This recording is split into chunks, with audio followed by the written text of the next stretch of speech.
Hi my dear students, welcome to Chemistry SR, your chemistry channel. In this video, we will discuss about electronegativity, the topic which is related to classification of elements and periodic properties. Nothing but mana intermediate first year lo second chapter aina classification of elements and periodicity in properties chapter lo one of the periodic property is electronegativity. What is meant by electronegativity? Electronegativity అంటే ఏంటో చూసి దాన్ని ఎలా explain చేశారు అనేది మనం ఈ వీడియోలో డిస్కస్ చేద్దాం. ఓకే, సరే. ఎలక్ట్రోనెగటివిటీ ఇది అర్థం అవ్వాలంటే ఒక చిన్న ఎగ్జాంపుల్ తీసుకుందాం. For example, AB two atoms which are binded by sharing of electron pair. చెరొక ఎలక్ట్రాన్ని కంట్రిబ్యూట్ చేసి ఒక పెయిర్ ఆఫ్ ఎలక్ట్రాన్ ఫామ్ చేసి ఈ పేరును ఇద్దరు ఈక్వల్గా షేర్ చేసుకోవడం వల్ల టూ ఆటమ్స్ మధ్యలో ఒక బాండ్ ఫామ్ అవుతుంది.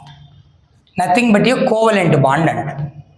సో ఎలక్ట్రాన్ పేరు షేర్ చేసుకున్నాయి, కోవలెంట్ బాండ్ ఫామ్ అయింది. ఓకే, ఇప్పుడు ఈ రెండింటిలో ఒక ఆటమ్కు ఒక కైండ్ ఆఫ్ టెండెన్సీ ఉంటుంది. ఏంటి ఆ టెండెన్సీ? ఒక నేచర్. ఏంటి ఆ నేచర్ అంటే బైండెడ్ ఆటమ్కి ఉండేటువంటి నేచర్. అది బైండ్ అయినప్పుడు ఆటంలో ఉన్న నేచర్ ఏంటంటే షేర్ చేసుకున్న ఎలక్ట్రాన్ పేరును తన వైపు పుల్ చేస్తూ ఉంటుంది, షేర్డ్ ఎలక్ట్రాన్ను తన వైపు లాగుతూ ఉంటుంది. Pulling of shared electrons, that nature is called electronegativity. So electronegativity is the property of binded atom. బాండింగ్లో ఇన్వాల్వ్ అయిపోయి బైండ్ అయిపోయినటువంటి ఆటమ్ యొక్క ప్రాపర్టీ ఏంటది? The tendency of an atom. ఒక ఆటమ్కి ఉన్నటువంటి టెండెన్సీ ఏంటంటే to attract the shared electrons towards itself. అలా షేర్ చేసుకున్న ఎలక్ట్రాన్ను తన వైపు అట్రాక్ట్ చేసేటువంటి నేచర్నే ఎలక్ట్రోనెగటివిటీ అంటారు. ఓకేనా? ఇక్కడ రెండు ఆటమ్స్ను కంపేర్ చేస్తే ఒకదానికి తన వైపు ఎక్కువగా పుల్ చేసే నేచర్ ఉంటుంది. సో అలాంటి నేచర్ని ఎలక్ట్రోనెగటివిటీ అంటారు. ఒక చిన్న ఎగ్జాంపుల్ తీసుకుందాం, మన రియలిస్టిక్ ఎగ్జాంపుల్. ఇద్దరు ఫ్రెండ్స్ కలిసి ఒక బిజినెస్ స్టార్ట్ చేశారు. ఒకతను 60% ఇన్వెస్ట్ చేశాడు, ఒకతను 40% ఇన్వెస్ట్ చేశాడు అనుకుందాం. లేదు, ఇద్దరు ఈక్వల్గా 50-50 ఇన్వెస్ట్ చేశారు అనుకుందాం. ఎలాగో అలాగా ఒక బిజినెస్ స్టార్ట్ చేశారు. దెన్ ప్రాఫిట్ రావడం మొదలవుతుంది. మనకి ఎప్పుడైతే బిజినెస్లో ఇన్కమ్ రావడం మొదలవుతుందో ఒకతను ఏం చేస్తాడంటే, నేనే క్యాష్ బాక్స్ దగ్గర కూర్చుంటాను, అకౌంట్స్ అన్ని నేనే చెక్ చేస్తాను, మనీ అంతా నేనే అబ్జర్వ్ చేస్తాను, నువ్వు జస్ట్ బిజినెస్ను దాన్ని బాగా ఎక్స్పాండ్ చేయి అంటుంటాడు. అంటే ఆ పర్సన్కి ఏ నేచర్ ఉంది? వాళ్ళిద్దరు కలిసి షేర్ చేసిన అమౌంట్ను తన కంట్రోల్లో, తన వైపు పుల్ చేసుకుంటున్నాడు, తన కంట్రోల్లో పెట్టుకుంటున్నాడు. అలాగని తీసుకెళ్ళట్లేదు. ఇక్కడ కూడా ఆటమ్ ఎలక్ట్రాన్స్ ఏం తీసుకెళ్ళదు, తన వైపు పుల్ చేస్తూ ఉంటుంది. ఇతను కూడా అంతే. ఆ బిజినెస్లో వచ్చిన అమౌంట్ మొత్తం తన కంట్రోల్లో పెట్టుకుంటుంటాడు. అమౌంట్ని ఇద్దరు ఇన్వెస్ట్ చేశారు, బిజినెస్ స్టార్ట్ చేశారు.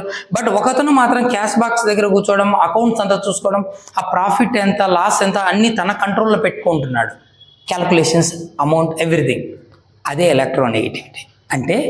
అలా ఎలా అయితే జరుగుతుందో ఇక్కడ కూడా ఎలక్ట్రాన్స్ షేర్ చేసుకుని బాండ్ ఫామ్ చేశాక ఆ బాండ్ పేర్ ఆఫ్ ఎలక్ట్రాన్ తన వైపు పుల్ చేస్తుంటుంది బైండ్ అయిన రెండు ఆటమ్స్లో ఒక ఆటమ్. ఆ నేచర్నే ఎలక్ట్రోనెగటివిటీ అంటారు. ఈ నేచర్ ఏంటంటే రిలేటివ్ ప్రాపర్టీ, కంపారిజన్. ఈ ఎలిమెంట్కు ఇద్దరికి కంపారిటివ్గా చెప్పేటువంటి ప్రాపర్టీ. కాబట్టి దీనికి ఎలాంటి మనం అబ్జర్వ్ చేస్తే యూనిట్స్ ఏం ఉండవు. ఓకేనా? Electronegativity has no units. ఎందుకంటే it is a relative comparative property. So it has no units because it is a relative property. A relative property. ఓకేనా? ఆ ఇద్దరిలో ఒకరికి ఉన్న నేచర్ అంటే కంపారిటివ్గా అబ్జర్వ్ చేసేటువంటి ప్రాపర్టీ. ఓకే, మరి ఎలక్ట్రోనెగటివిటీని ఎలా మెజర్ చేస్తాం?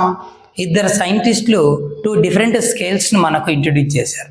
అందులో ఫస్ట్ వన్ ఏంటంటే పౌలింగ్ స్కేల్. పౌలింగ్ స్కేల్. లైనస్ పౌలింగ్ అనేటువంటి సైంటిస్టు ఒక స్కేల్ను ఇంట్రడ్యూస్ చేశాడు to measure the electronegativity of elements. ఎలిమెంట్లు ఎలక్ట్రోనెగటివిటీ ఎంత ఉన్నాయి వాటికి అంటే పుల్లింగ్ నేచర్ దేనికి ఎక్కువ ఉంది, దేనికి తక్కువ ఉంది, ఈ వాల్యూస్ ఎలా మెజర్ చేస్తాం అనే దానికి పౌలింగ్ అనే అతను ఒక మెథడ్ని ఇంట్రడ్యూస్ చేశారు. ఈయన మెథడ్లో ఉన్న అడ్వాంటేజ్ ఏంటంటే the electronegativity values according to Pauling scale depends on bond energies. So Pauling electronegativity values okay na depends on bond energies. ఎలాగో చూద్దాం. ఓకేనా, ఆటమ్స్ బైండ్ అయి ఉంటాయి కదా, ఆ బాండ్ ఎనర్జీస్ పైన డిపెండ్ అవుతుందంట. ఎలాగా చూడు, ఇతను ఒక ఫార్ములా ఇచ్చాడు. ఓకేనా, XA minus XB is equals to 0.208 into square root of delta, ఇదొకటి. అలాగే XA minus XB is equals to 0.1017 root delta అని 2 వాల్యూస్ ఇచ్చాడు, 2 ఫార్ములాస్ ఇచ్చాడు. సరే, అదేంటో చూద్దాం. ఇక్కడేమో 0.208 ఇంటూ రూట్ డెల్టా అన్నాడు, ఇక్కడేమో 0.1017 ఇంటూ రూట్ డెల్టా అన్నాడు. ఇక్కడ డెల్టా వాల్యూ అనేది here delta value is in kilo calorie per mole. ఆ డెల్టా ఏంటో చెప్తాను, దాని వాల్యూ కిలో క్యాలరీస్లో తీసుకుంటే ఈ ఫార్ములా యూజ్ చేసుకొని కనుక్కోవచ్చు. ఒకవేళ డెల్టా వాల్యూ కిలో జౌల్స్లో తీసుకుంటే కిలో జౌల్ పర్ మోల్, అప్పుడు ఈ ఫార్ములా యూజ్ చేసుకోవాలి అంటాడు. మరి ఇక్కడ XA ఎవరు, XB ఎవరు, ఈ డెల్టా ఎవరు, ఇది చూద్దాం. ఓకేనా, XA ఏంటంటే ఎలక్ట్రోనెగటివిటీ ఆఫ్ ఎలిమెంట్ ఏ అనే ఎలిమెంట్ ఎలక్ట్రోనెగటివిటీ. ఫర్ ఎగ్జాంపుల్ ఇక్కడ నువ్వు HCl తీసుకున్నావు అనుకో, ఒకటి హైడ్రోజన్ ఒకటి క్లోరిన్ కదా. So XA electronegativity of hydrogen, XB electronegativity of chlorine if the molecule is HCl. ఇలా తీసుకుంటే ఓకేనా, క్లోరిన్కు పుల్లింగ్ నేచర్ ఎక్కువ ఉంటుంది. సో AB లాగా XA అంటే ఎలక్ట్రోనెగటివిటీ ఆఫ్ హైడ్రోజన్, XB అంటే ఎలక్ట్రోనెగటివిటీ ఆఫ్ క్లోరిన్, ఇలా తీసుకోవచ్చు. దెన్ XB ఏంటి, ఎలక్ట్రోనెగటివిటీ ఆఫ్ ఎలిమెంట్ B. మరి డెల్టా ఏంటి, delta is nothing but bond polarity. ఆ AB మధ్య ఉన్న బాండ్ యొక్క పొలారిటీ. ఓకేనా, పోలార్ నేచర్, దానికి పోలార్ నేచర్గా మెజర్మెంట్, ఆ పొలారిటీ ఎంత ఉంది అనేది. మరి అది ఎట్లా కనుక్కోవచ్చు ఆ బాండ్ పొలారిటీ అనేది ఇప్పుడు మనం చూద్దాం. సో ఇక్కడ delta value is nothing but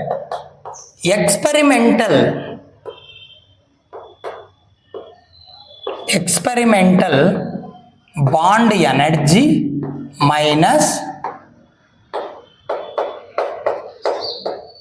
theoretical bond energy అంటారు. ఎక్స్పెరిమెంట్ చేసి బాండ్ ఎనర్జీ మెజర్ చేయి, థియరిటికల్గా ఈ రెండు ఎలిమెంట్ల బాండ్ ఎనర్జీ ఒక వాల్యూ ఉంటుంది, సబ్స్ట్రాక్ట్ చేయి, we get a difference value that is said to be bond polarity, nothing but delta. లేదా ఇలా కనుక్కోవచ్చు, delta is equal to calculated bond energy, nothing but ఎక్స్పెరిమెంటల్గా మనం calculated bond energy minus half into bond energy of AA molecule plus bond energy of BB molecule. ఏంటి AABB చూడు, ఇప్పుడు HCl బాండ్కే నువ్వు polarity delta కనుక్కోవాలి అనుకుంటే దీని ఎక్స్పెరిమెంటల్ బాండ్ ఎనర్జీ మెజర్ చేయి, ఎక్స్పెరిమెంటల్గా కనుక్కో, మైనస్ హాఫ్ ఇంటూ HCl ఎక్కడి నుంచి వచ్చి ఉంటుంది, 2 హైడ్రోజన్స్ కంబైన్ అయింటే వచ్చి ఉంటుంది. ఐ మీన్ H2 మాలిక్యూల్లోని హైడ్రోజన్ కంబైన్ అయింటే వచ్చి ఉంటుంది. క్లోరిన్ ఎక్కడి నుంచి వచ్చి ఉంటుంది, Cl2 మాలిక్యూల్లో నుంచి క్లోరిన్ వచ్చి ఉంటుంది. H2 మాలిక్యూల్ నుంచి హైడ్రోజన్, Cl2 మాలిక్యూల్ నుంచి క్లోరిన్ వచ్చి ఉంటుంది కదా. సో వాటి ఇండివిజువల్ మాలిక్యూల్స్లో బాండ్ ఎనర్జీస్ కావాలి అంటే ఏ బాండ్ ఎనర్జీ అన్నప్పుడు హెచ్హెచ్ బాండ్ ఎనర్జీ, ఈ బాండ్ బ్రేక్ చేయడానికి రిక్వైర్డ్ ఎనర్జీ. అలాగే సిఎల్ బాండ్ ఎనర్జీ, ఈ బాండ్ బ్రేక్ చేయడానికి ఎంత ఎనర్జీ కావాలో ఆ ఎనర్జీ. సో ఈ ఎలిమెంట్ల ఇండివిజువల్ బాండ్ ఎనర్జీస్ తీసుకొని దాని యావరేజ్ తీసుకొని దాన్ని క్యాలిక్యులేటెడ్ బాండ్ ఎనర్జీలోంచి సబ్స్ట్రాక్ట్ చేస్తే that is called bond polarity. So ఇట్లయినా కనుక్కోవచ్చు, లేదా ఎక్స్పెరిమెంటల్ బాండ్ ఎనర్జీ నుంచి థియరిటికల్ బాండ్ ఎనర్జీని బాండ్ ఎనర్జీ బిఈ సబ్స్ట్రాక్ట్ చేస్తే అప్పుడు బాండ్ పొలారిటీ అంటే డెల్టా వస్తుంది అంటాడు. క్లియర్? సో ఆ వాల్యూను మనం కిలో క్యాలరీస్లో మెజర్ చేసామనుకో, బాండ్ ఎనర్జీస్ అన్ని డెల్టా వాల్యూ కిలో క్యాలరీస్లో వచ్చిందనుకో ఈ ఫార్ములా సబ్స్టిట్యూట్ చేయాలి.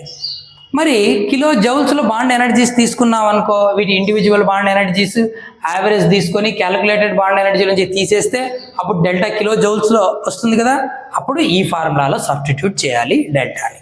ఇలా అన్నమాట. ఓకే, సరే. ఇప్పుడు రెండు ఉన్నాయి కదా సార్, ఒక దాని ఎలక్ట్రోనెగటివిటీ తెలియదు, కనుక్కోవాలంటే ఇంకో దాని పరిస్థితి ఏంటి?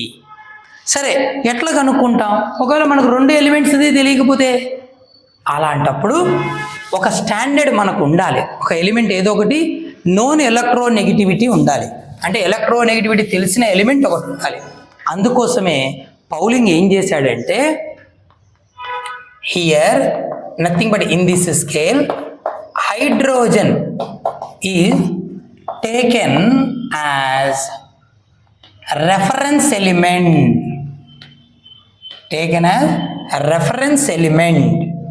ఓకేనా? రెఫరెన్స్ ఎలిమెంట్ అంటే దాన్ని స్టాండర్డ్గా తీసుకున్నాడు. It's electronegativity is equals to 2.1. దాని ఎలక్ట్రోనెగటివిటీని 2.1గా ఫిక్స్ చేసి దాన్ని రెఫరెన్స్గా వాడుకున్నాడు. దీన్ని యూజ్ చేసుకొని ఏ ఎలిమెంట్ అయినా ఎలక్ట్రోనెగటివిటీ కనుక్కోవచ్చు అన్నాడు. ఫర్ ఎగ్జాంపుల్, నీకు బ్రోమిన్ ఎలక్ట్రోనెగటివిటీ కావాలి అనుకుందాం. అప్పుడు వెంటనే ఏం చేస్తాడు? హెచ్బిఆర్ మాలిక్యూల్ తీసుకుంటాడు. HH bond energy, BR bond energy, BR two మాలిక్యూల్లో బిఆర్, హెచ్2 మాలిక్యూల్లో హెచ్హెచ్ బాండ్ ఎనర్జీ రెండు కనుక్కుంటాడు, యావరేజ్ చేస్తాడు, క్యాలిక్యులేటెడ్ బాండ్ ఎనర్జీలోంచి తీసేస్తాడు. అప్పుడు డెల్టా వస్తుంది. తెచ్చి ఎందులో తీసుకుంటే కిలో క్యాలరీలా కిలో జౌలు ఆ ఫార్ములాలో సబ్స్టిట్యూట్ చేస్తాడు. ఇక్కడ ఎక్స్ఏ ఎవరు అంటే మన హైడ్రోజన్ ఎలక్ట్రోనెగటివిటీ 2.1 ఫిక్స్ చేస్తాడు. ఇంకా మనకు కావాల్సిన ఎక్స్బి వచ్చేస్తుంది. ఓకే, ఇప్పుడు నీకు H2O మాలిక్యూల్ తీసుకున్నావు, వాటర్ మాలిక్యూల్, నీకు ఆక్సిజన్ ఎలక్ట్రోనెగటివిటీ కావాలి. H2O మాలిక్యూల్ తీసుకుంటాడు, హెచ్ బాండ్ ఓ హెచ్, ఓకేనా? సో బాండ్ ఎనర్జీస్ మెజర్ చేస్తాడు, ఓకేనా? థియరిటిక్ క్యాలిక్యులేటర్లోంచి బాండ్ ఎనర్జీస్ యావరేజ్ వాల్యూ తీసుకుంటాడు, డెల్టా వస్తుంది. డెల్టా వాల్యూని తెచ్చి దీంట్లో కానీ సబ్స్టిట్యూట్ చేస్తాడు. సబ్స్టిట్యూట్ చేసేటప్పుడు ఎక్స్ఏ ఎవరు? హైడ్రోజన్ 2.1 ఫిక్స్, ఎక్స్బి మన element oxygen unknown, delta value substitute చేయి. సో దీనిపై పంపించేసి క్యాలిక్యులేట్ చేస్తే మనకు కావాల్సిన ఎక్స్బి వస్తుంది. ఇలా మెజర్ చేశాడు ఎవరు? పౌలింగ్. ఓకేనా? ఇది పౌలింగ్ ఎలక్ట్రోనెగటివిటీ వాల్యూస్. క్లియర్? ఓకే. దీని తర్వాత ఇంకొక ఆయన ఎలక్ట్రోనెగటివిటీని మెజర్ చేశాడు. ఆయన ఎవరంటే ముల్లికన్. ఓకే, సెకండ్ స్కేల్ ఏంటంటే ముల్లికెన్ స్కేల్. ఈయన ఏం చెప్పాడంటే, ఎందుకయ్యా పౌలింగ్ ఇంత కష్టపడ్డావు? వాటి ఇండివిజువల్ బాండ్ ఎనర్జీస్ తీసుకొని వాటి యావరేజ్ తీసుకొని క్యాలిక్యులేటెడ్ బాండ్ ఎనర్జీ నుంచి సబ్స్ట్రాక్ట్ చేసి డెల్టా మెజర్ చేసి కిలో జౌల్స్ అయితే ఈ ఫార్ములా, కిలో క్యాలరీస్ అయితే ఆ ఫార్ములా, ఒక రెఫరెన్స్ ఎలిమెంట్ హైడ్రోజన్ తీసుకొని ఎందుకు ఇంత కష్టపడ్డావు? సింపుల్గా మెజర్ చేయొచ్చు అన్నాడు ఆయన. అదెట్లా? చూడు, నీకు ఏదైనా ఎలిమెంట్ ఎలక్ట్రోనెగటివిటీ కావాలి అంటే దాని ionization energy, electron affinity average చేసుకో వచ్చేస్తుంది అన్నాడు. అంటే according to Mulliken, the electronegativity of an element is equal to arithmetic mean of ionization energy and electron affinity of element అంటాడు. So average to that of IE and A. So electronegativity definition రాయొచ్చు. Electronegativity of an element is the average value of its ionization energy and electron affinity అని చెప్తాడు Mulliken. But ఇది general. ఒకవేళ నువ్వు electron నెగిటివిటీని electron వోల్ట్స్లో measure చేయాలి అనుకుంటే, అంటే ionization energy value, electron affinity value electron వోల్ట్స్లో మెజర్ చేస్తే, అప్పుడు అయనైజేషన్ ఎనర్జీ ఎందులో ఉంటుంది value? In electron volts, eV electron volts, plus electron affinity value again in electron volts. అప్పుడు డివైడెడ్ బై 5.6 వేసుకోవాలి. ప్రతిసారి యావరేజ్ కాదు, వాల్యూస్ యూనిట్స్ మారితే డివిజన్ వాల్యూ, డినామినేటర్ వాల్యూ మారుతుంది. ఒకవేళ నువ్వు ఇదే ఎలక్ట్రోనెగటివిటీ వాల్యూ మెజర్ చేస్తున్నప్పుడు ionization energy and electron affinity values నీకు కిలో జౌల్స్లో వస్తే, కిలో జౌల్స్లో ఇచ్చాడనుకో వాల్యూ కేజే కిలో జౌల్స్లో, అప్పుడు ఎలక్ట్రోనెగటివిటీ ఎట్లా వస్తుందంటే బై 540 వేయాలి. ఒకవేళ ఎలక్ట్రోనెగటివిటీ మెజర్ చేస్తున్నప్పుడు IE value and electron affinity values are given in kilo calories,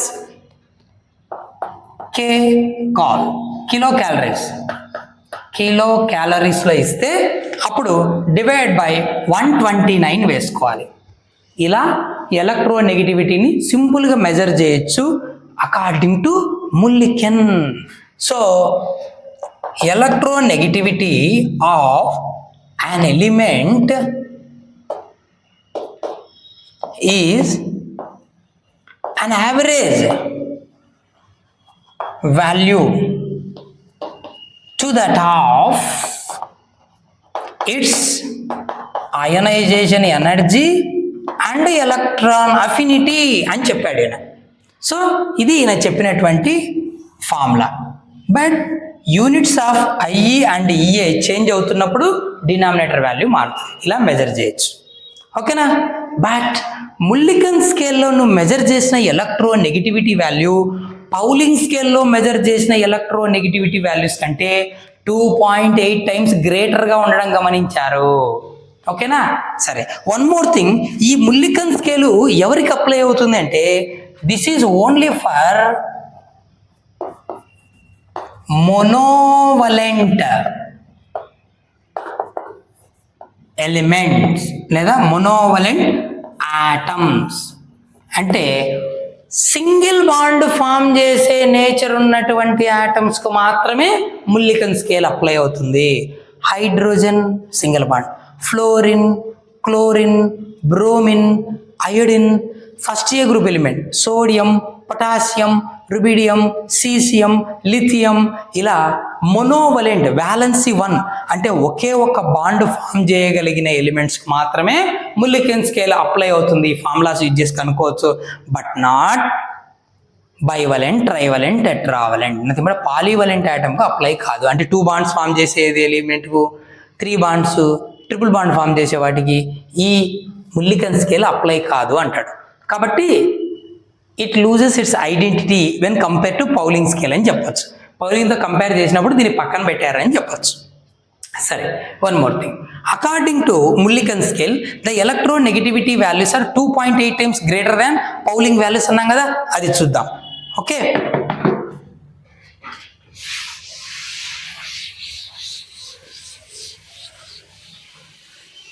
ఓకేనండి. సో మన Mulliken electronegativity value Pauling values కంటే 2.8 టైమ్స్ గ్రేటర్గా ఉన్నాయి.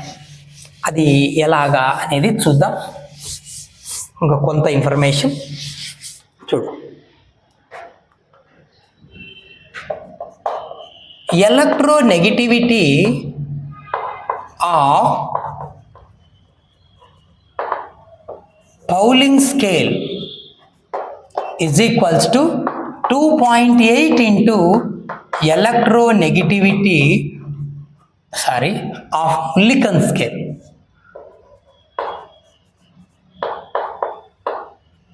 Electronegativity values according to Mulliken scale, లేదా electronegativity of Mulliken scale is equal to 2.8 into electronegativity of Pauling scale. ఓకేనా, పౌలింగ్ value అనొచ్చు. ఇప్పుడు మన పౌలింగ్ స్కేల్లో హైయెస్ట్ ఎలక్ట్రోనెగటివిటీ ఉన్న ఎలిమెంట్ ఎవరంటే fluorine. So element with highest electronegativity fluorine ఎంత? 4.0 అకార్డింగ్ టు పౌలింగ్ స్కేల్. మరి ఆ వాల్యూ ముల్లికన్లో ఎంత ఉంటుందో చూద్దామా. సో ఎలక్ట్రోనెగటివిటీ ఆఫ్ ఫ్లోరిన్, ఓకేనా, ఎవరి ప్రకారం? According to Mulliken is equals to 2.8 times greater అన్నాం కదా, ఇంటూ పౌలింగ్లో ఫ్లోరిన్ ఎలక్ట్రోనెగటివిటీ ఎంతైనా 4.0, దట్ ఈజ్ ఈక్వల్స్ టు 11.2. ఇలా కనుక్కోవచ్చు ముల్లికెన్ వాల్యూ కావాలంటే, ఓకేనా. సో 2.8 టైమ్స్ పౌలింగ్ వాల్యూస్ కంటే గ్రేటర్గా ఉంటాయంట ముల్లికెన్ స్కేల్. అందుకే ఫ్లోరిన్ పౌలింగ్ స్కేల్లో 4.0 అయినప్పుడు ముల్లికెన్ స్కేల్లో ఎంత ఉంటుందంటే 2.8 ఇంటూ 4.0, దట్ ఈస్ 11.2 వచ్చింది, ఓకేనా. చివరిలో ఇంకొక విషయం ఏంటంటే, ఒక చిన్న విషయం నోట్ చేసుకుందాం. మన పౌలింగ్ స్కేల్ ప్రకారం ముల్లికెన్ స్కేల్ ఆపేద్దాం ఇక్కడికి, ఓకేనా. మన పౌలింగ్ స్కేల్ ప్రకారము ఎలక్ట్రోనెగటివిటీ సేమ్ ఉన్న ఎలిమెంట్స్ కొన్ని ఉన్నాయి, అవి నోటీస్ చేసుకుందాం, ఓకేనా. ఎలిమెంట్స్ విత్ ఆల్మోస్ట్ సేమ్ లేదా సేమ్ ఎలక్ట్రో నెగటివిటీ ఎవరున్నారు? హైడ్రోజను, ఫాస్ఫరస్ 2.1, ఓకేనా, 2.1 అని చెప్పచ్చు. కార్బను, సల్ఫరు 2.5 అని చెప్పచ్చు, ఓకేనా. అర్థమవుతుందా? Carbon, sulphur. తర్వాత క్లోరిను, నైట్రోజను రెండింటి ఎలక్ట్రోనెగటివిటీ 3.0గా చెప్పచ్చు. అర్థమవుతుందా? అలాగే సీసియము, రుబీడియము, సీసియము, ఫ్రాన్షియము 0.7 అని చెప్పచ్చు. సీసియం అండ్ ఫ్రాన్షియం ఆల్కలీ మెటల్స్లో చివర్లో ఉంటాయి, అవి చాలా తక్కువ ఎలక్ట్రోనెగటివిటీ. పీరియాడిక్ టేబుల్లోనే హైయెస్ట్ ఎలక్ట్రోనెగటివిటీ, బాగా ఎలక్ట్రాన్ పేరు పుల్ చేసే నేచర్ ఎవరిదంటే ఫ్లోరిన్ 4.0. లీస్ట్ ఎవరంటే సీసియం అండ్ ఫ్రాన్షియం, సో 0.7 అని చెప్పచ్చు, ఓకేనా. This is about electronegativity topic in our periodic table. I hope you understand. If you like it, press the like button and share to someone. Thank you.